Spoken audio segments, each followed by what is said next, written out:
Bonjour à tous, alors aujourd'hui on se retrouve pour la correction de l'exercice qui était à faire pour aujourd'hui et la suite du cours. Donc déjà bravo à Camille qui a trouvé à 14h15 avant-hier la réponse à cette question et Valentin avait déjà le point bonus, donc voilà, on a un nouveau groupe de 2. Alors, dans l'exercice 10 de la page 413, il fallait déterminer petit a pour que ce soit une fonction de densité, ne prenez pas de retard, et en plus, le défi de demain utilisera forcément les notions apprises cette semaine. Donc si vous prenez du retard, vous aurez du mal à faire le défi en temps et en heure demain. Alors, il fallait que ce soit une fonction de densité, donc en fait, il faut que l'intégrale de 0 à 1 de notre fonction soit égale à 1. C'est-à-dire que ax moins x carré dx est égal à 1, on calcule une primitive, et on résout l'équation, on obtient égal 6. Ça ne devrait pas poser de problème. Donc la fonction de densité est définie sous la forme 6x facteur de 1 moins x, si x est compris entre 0 et 1, et 0 sinon, donc elle est bien continue, c'est une fonction polynôme de degré 2, elle est bien positive sur l'intégrale, enfin sur l'intervalle 0,1, pardon, puisque 6x est bien positif et 1 moins x est quelque chose de positif sur l'intervalle 0,1, donc ça pose pas de problème. Ensuite, on vous demandait de calculer la probabilité entre 0,25 et 0,75 de notre, enfin la probabilité que la variable aléatoire soit comprise entre 0,25 et 0,75. Donc il suffisait de faire l'intégrale entre les deux. On obtenait alors 11 16e, qui était la réponse à la question, puisqu'une primitive de 3x c'est 3x carré, une primitive de 6x carré c'est 2x au cube.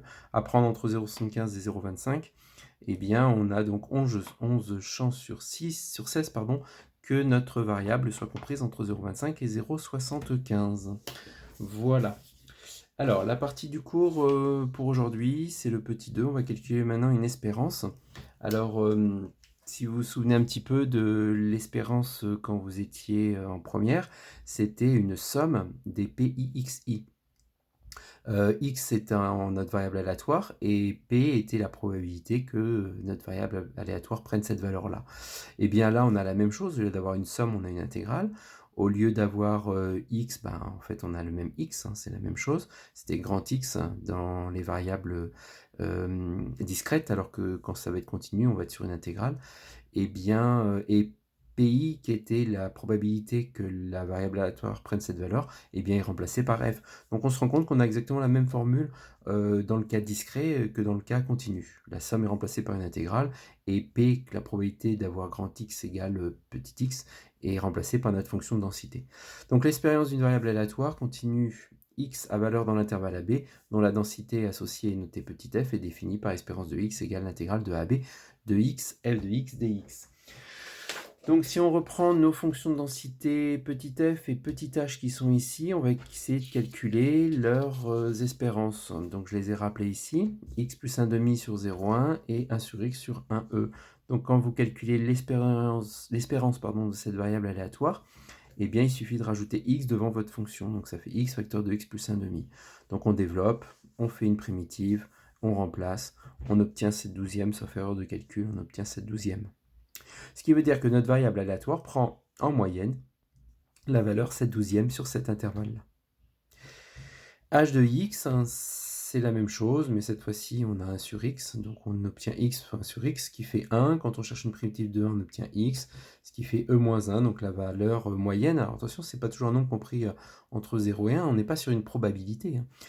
X est une valeur qui est entre 1 et e, donc sa valeur moyenne, c'est e moins 1 avec cette fonction-là.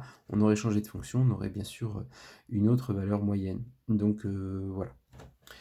Alors, le point bonus pour aujourd'hui, quel élève retrouvera le groupe Valentin Camille. Donc on a une fonction de densité qui est définie ainsi, donc f de x égale 0,0, donc f de x égale 0,006 facteur de 10x moins x carré. X, une variable aléatoire de densité de probabilité de cette fonction sur cet intervalle-là. Déjà, vous commencez par vérifier que f est bien une fonction de densité sur 0,10. Donc pour ça, il faut savoir ce qu'est une fonction de densité. Et deuxième calcul, pour avoir le point bonus, il suffit de calculer l'espérance de cette variable aléatoire. Voilà, au plus rapide d'entre vous pour avoir le point bonus. Et on se retrouve demain pour la loi, le début des lois, la loi uniforme notamment. À demain.